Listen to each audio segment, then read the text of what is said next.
Hello everyone, and welcome back to the channel. Today, we're diving into the world of civil engineering to explore some monumental structures that, while essential, carry immense potential risks.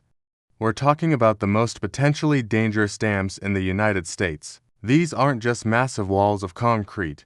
They're ticking time bombs if not maintained to the highest standards. Let's get started. First up is the Oroville Dam in California. You might remember it from the 2017 crisis. Heavy rainfall pushed the reservoir to its limits, and a massive fracture appeared in the main spillway. When operators switched to the emergency spillway for the first time in the dam's history, it began eroding dangerously, forcing the evacuation of nearly 200,000 people downstream. It was a stark reminder that even modern marvels can be vulnerable. The incident highlighted the critical need for constant inspection and upgrades, a lesson that cost over $1 billion to rectify. Next, we head to Washington State to look at the Mossyrock Dam, standing at 606 feet. It's the tallest dam in the state. What makes Mossyrock a point of concern in its structure, but its location? It sits in a highly active seismic zone, near Mount Rainier, an active volcano.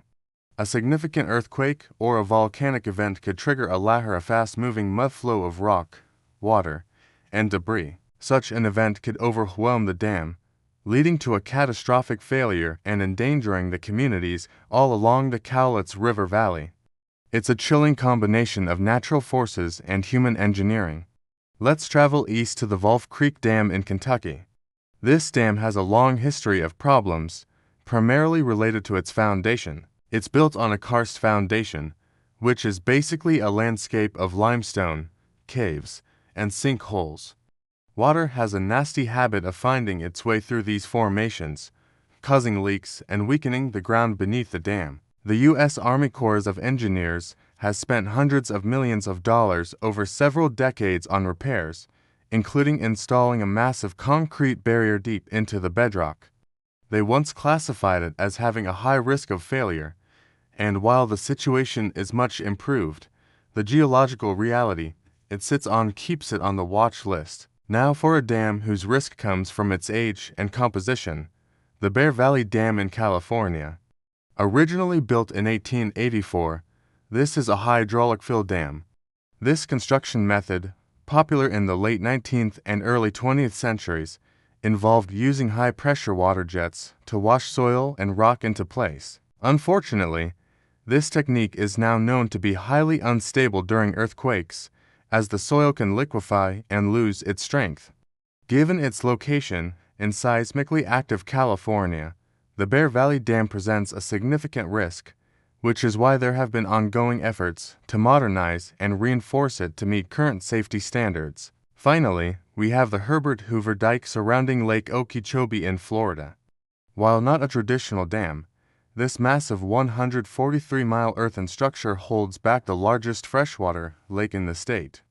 The dike was built in sections over many decades, and parts of it are prone to leaks and erosion, especially during hurricanes, which can bring powerful storm surges. A major breach could flood hundreds of square miles of surrounding farmland and communities in a matter of hours. The Army Corps of Engineers has been in a decades-long race to repair and strengthen the dike, a project costing billions, to protect the millions of people living in its shadow. These structures are engineering triumphs that provide power, water, and flood control, but they also demand our constant respect and vigilance. Thank you so much for watching. If you found this interesting, please hit that like button, subscribe for more content, and ring the bell so you don't miss our next video.